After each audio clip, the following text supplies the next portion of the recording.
ready to fight and be ready to kill. You cannot stop me, I'ma make it to the top spicy. Call a covenant, not cocky. You cannot break me, this world's mine for the taking. Got an inch, man, I'm making. I'll keep my head down and grind and be patient. I'll take a stab at the top and the sailing. They can all try, but you cannot contain it. Cause I see the things that I want and I take on my goal. Push myself to the brink, no limit. What's up, guys? This video is gonna be taken from a video that I previously filmed, because this how-to was kind of the second part of that long video.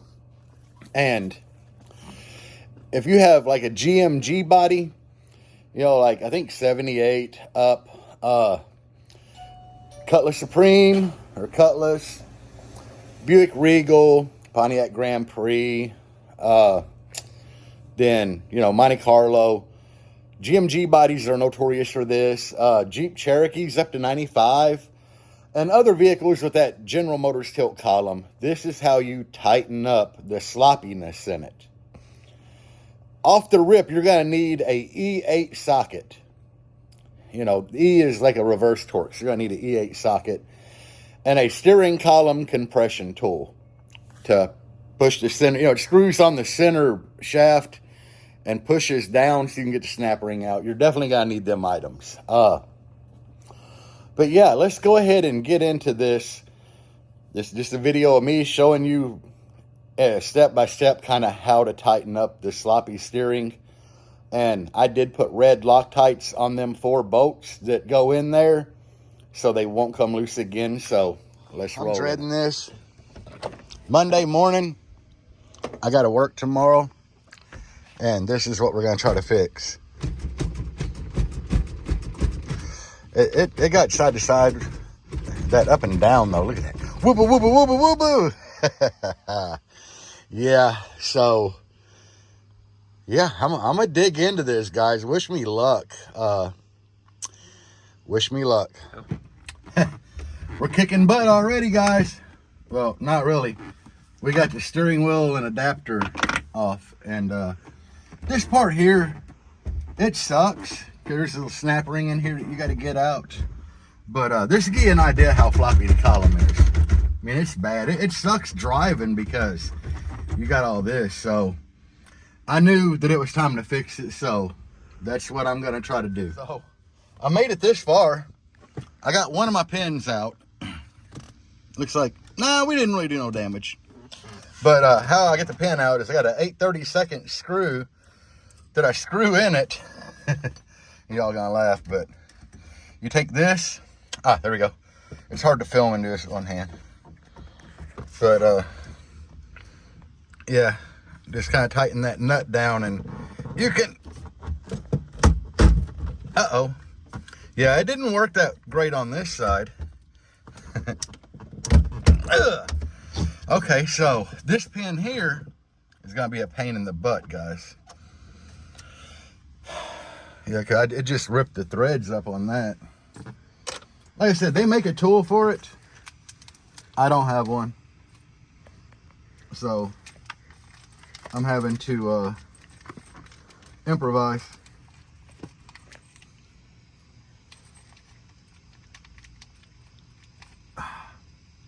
But hey, one of them came out so far. Figure if we double nut it this time, it might hold. The problem is we're not pulling straight out. That's the issue. Is we ain't got a nice straight pull on it. Maybe if I put, oh, man, that ain't gonna work great, is it? See, the other side, I had that bad boy, like, come on, get down there further. Try to put my, it's moving, fellers. And see, that right there, that's how you pull them pesky pins out of these General Motors style steering columns. What'd I do with the other pin? I don't know. Huh. I don't know if I threw it in the floor. No, it's laying down in there. Okay, so this is the point you want to get to. Let me see here. Let me feel. If you look down that hole right there, you can't really see it. But anyway, the screws I got to get to that make all this sloppy, they're down underneath this. So that's what I'm trying to fight to get to. I mean, it's been really easy to take apart so far, except for the pins that go like right here and right here. And you see how I got them out with some good old 8/32 screws. I just bought a pack that came with nuts. So supposedly I'm able to pull it. You gotta like, I don't know. From the videos I watch, yeah, it's coming up. But I'll be back. I gotta try to get this off to get to them screws.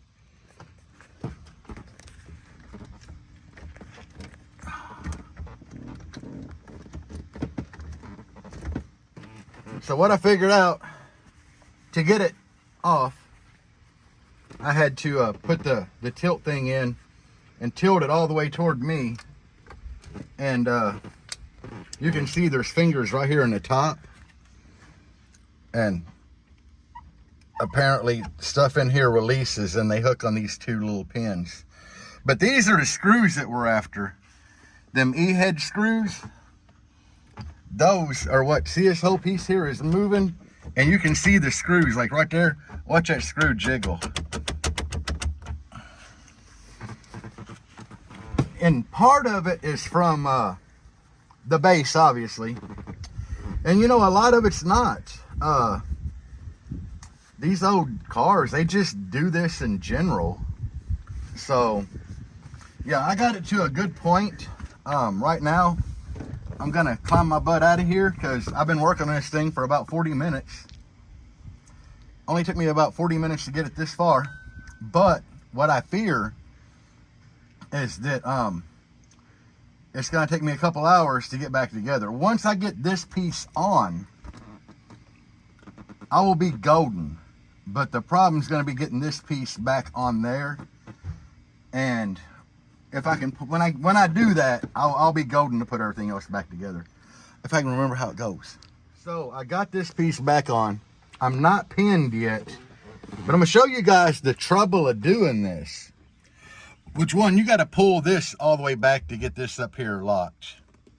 And this slide right here, and these grooves and teeth on this, which there's a spring that runs across here that holds your like wheel lock and everything. But the problem is when you put it together, as soon as you get it clamped on, don't do anything until you do this. Make sure that your ignition works. That's first and foremost, guys. But you know, the ignition's out, so there's a little tab there you can grab with pliers. But definitely, as soon as you get this clamp back on, make sure your ignition works, because there's a 99% chance that you got this little slide here that controls everything, that it's not connected down in here.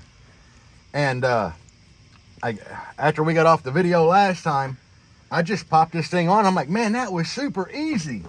Like, why does everybody make this out to be a big deal? 25 tries later, I got it, because when I got it clamped on, I'm like, there's something I'm supposed to do.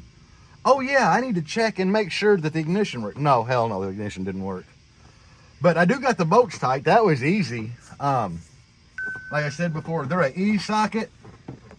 You can get to 3 of them, like the 2 top and the 1 down over here. The one right under here, you can't get to. I mean, you can going through this big hole. But they all have red Loctite on them, which is the permanent. And now, yeah, I just got to try to get this little thing back in here. Yeah, look at that spring, guys. That is like wild as hell. But it wraps around this, goes across that, and bolts like down here somehow. So, yeah, it goes all up in there just like that.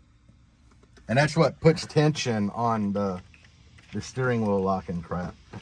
If I can get this back in, I'd say it's gonna be like pretty much downhill, and everything's so greasy in here. I'm not gonna lie. Like, look at this. I have parts in the floorboard over here that are greasy, that are all wrapped up from doing this, because you know that's 1994 grease. I'm sure nobody's been this deep in this steering column since 1994. Right here, look at all the grease on my tools. But in case people are wondering, it's an E8. It's an E8 socket, and if you wonder what an E socket is, kind of, yeah, it's like a star head. You know, I got that bad boy right off Amazon. And I know, there's supposed to be a car audio channel. They filmed the door so it has something car audio related. There we go. All right. I know it's supposed to be an audio channel. And I'm really sure, because this steering column was tight in this Jeep, that the base helped that. Now, they do that on their own, but the screws were almost all out. So, like I said, you know, if you're a base head, you got an OG body, Jeep Cherokee or something, you know, like I'd say 95 or older. Blazer. Huh? S10 Blazer. Yeah, the Blazer's got the same steering column as this in it. This is something that you're gonna need to know to do. Do I think anybody can jump in and do this? Yeah, if you got a lot of time on your hands. I'm pretty mechanically inclined, and it wasn't super easy to do. But anyway, guys, I'm gonna try to get this back. So I got my pins back in. You seen how I pulled them out with the old claw hammer and an 8/32 screw with a couple nuts on it? They're easy to go back in. They just like, you hammer them in. And I hate to do this because I only got one hand, but we're gonna, oh, here we go. See, the column tilted up. I gotta pull it, like hold, all right, there you go. Easy. And we're all the way down. We're up, but no more jiggle. Like this jiggle you see here, that's that ring. It's a race for the bearing. And I had it all the way down, but there we go. Now it's all the way down. See, that's very little slop there. And once I get like, you know, this spring down on just all the parts in it, it'll get tighter. But right now, you know, I got it back together. When you take this apart, I will tell you guys, see this little thing right here? It looks like you might be able to fit a 1/4-inch drive extension in it. You can't. What I used, it's gone. Anyway, shit. I'm losing tools, guys. Not for real, no, I did lose it. He's in 2 seats losing tools. Yeah, I'm inside of a Jeep losing tools. Anyway, I stuck a little flathead screwdriver in there. You got to push in and turn it counterclockwise. Okay, see these 2 nubs here? The 2 little nubs. This piece has a big spring under it, and it is the spring that controls the tension on your tilt. So yeah, you just put a flathead right here. That nasty spring right there. Yeah, but just put a flathead in there, push in and turn, and the whole thing will slide out. So all in all, it wasn't a terrible job. It's a pain getting that back on, but I'm gonna try to find parts and things that I've lost and put this back together. Okay, so we ran into a snag. You see right here? That is you can see me pushing it in the high beam. That's what does high beam. And the snag I ran into, because I had all this hanging down, that rod that runs down to the high beam switch came out of the high beam switch and was sitting on the side of it, which made this and this outer sleeve a pain in the butt to get on. And when I got it on, at that moment I realized the high beam indicator was stuck on, which means the headlights were stuck on high beam. They were actually on and working. And I had to get Deb under the dash to pop that metal rod back down in the high beam switch. And at that point, it made life a whole lot better because it's working properly again. And this is all my wiring for different things. If you've never been in one of these, this wiring harness here is to that. That is nothing more than your wiper switch. If you have a car, it could have the same stem which you pull it back for high beam. But a lot of cars, oh, and it's a blinker, but this wiring harness only goes to the windshield wipers. A lot of cars have cruise control on here, so you'd have additional wiring in there. But all in all, this is a pretty simplistic one. I keep dropping stuff today. When you tear in here, if you get tired of that annoying buzzer, when your door is open and your key's in the ignition, this little thing right here, yeah, you just pull that out and that will leave the chat, guys. Because that's all that is the buzzer. So we're really making some good headway at getting all this back together. Or I would say we are. Because from here on out, it's pretty simple. And see that there, remember I said earlier I had a race in here to take slop out. This little sleeve here pushes that race down, and you got a spring right here that rides on top of that, and pretty much all my slop is gone. And man, that is so nice. Like, look, no wiggle. It is a greasy job. And this is gonna be another one of the videos that's kind of boring. I'm sorry, guys. I try to do y'all better. But the more you know. I try to help people with everything, man. A lot of guys don't know,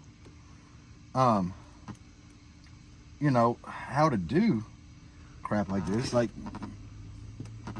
so I just try to help everybody. What the heck? There we go. And there we go. Look, that's all back together.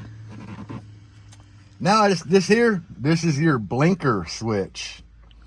And there's a rod that goes from there that screws in here. A little metal tab pushes this over. But I'll be back after I get further into this, guys. And yeah, there it is. It's still got the key in it. Yeah, we got to put this in, so I'll be back. Like I was saying, that's the blinker switch. 3 screws, like one here, one there, and one under here. This is the little arm I was telling you about that controls it, but I put this in not long ago. So, really, guys, I'm just looking here at what all I have to put back on. Like, you know, that's my steering wheel adapter. But judging from everything down there, I just lost my magnet. I do have to put my hazard switch back in, and then we got to put this thing up here that I hate.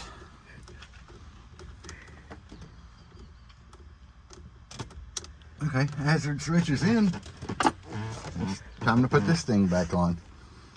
And this literally just covers everything. And this is your steering wheel lock here. I know it's getting boring, but remember I told you the importance of checking your key.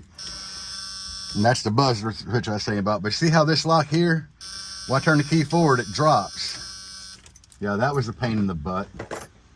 But anyway, yeah, this has these notches in the back that goes in, and that actually locks your steering wheel.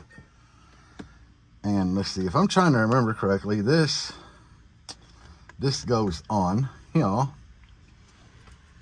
it goes on first, I think. Yep, because you got that groove there, and that's your little horn thing. So this goes on, and then that goes on. And I gotta have that big funky tool. Half of my viewers are already like, man, this shit's getting boring, I'm out. But some people don't know. Oh, hold on, I need to check something. You got like the splines. There's one really wide one, and it's right here. It's on my side. They ain't gonna go to see. I'm just checking because in this thing, we kind of have to line this up where the splines will fit. See, because there's only certain directions that this will press down. You can stop. Okay, there we go. I say you can stop filming or keep filming, and she's just like, okay. Whatever, save your file for later. I almost forgot to put this damn snap thing back on. And that's the ring. It's a little snap ring. It holds all this together. And that's where this tool comes in valuable. And you got to have it to do this. I believe AutoZone wrench these tools. I went ahead and bought it. It was like maybe 20 bucks, if that. I think it was under 20. But that would have been a couple of years ago, and you know how inflation is, so it's probably 60 bucks now.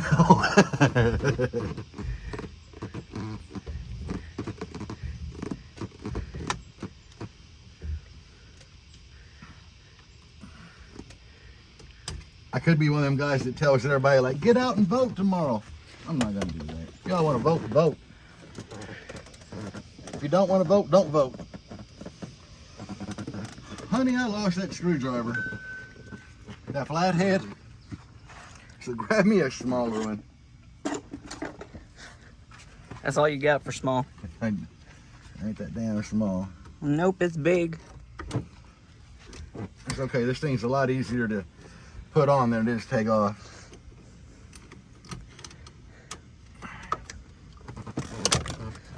And we got that snapped in place. And guys, from here on out, this is literally nothing more than, say, you were putting an aftermarket steering wheel, because this here is pretty much what you see when you take the steering wheel off your car.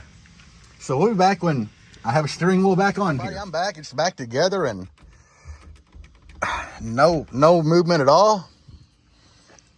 The steering wheel is all back together, and I did have this in there, and you can see a difference here in height.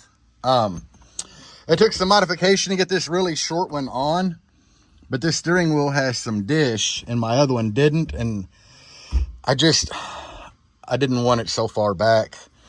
But the center nut that goes on that shaft that would ride center of here, I had to pull the nut off, use my flapper disc on my grinder and grind it down quite a bit to basically where the center of the shaft, when it screwed on and tight, was flush with it. No big deal. I really didn't think it was going to fit, but it fit like a champ. No horn button.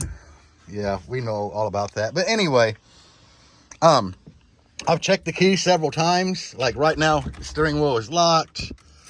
Put it in. The steering wheel is unlocked. So all is good there. And all in all, guys, you know, that wasn't a terrible job to do.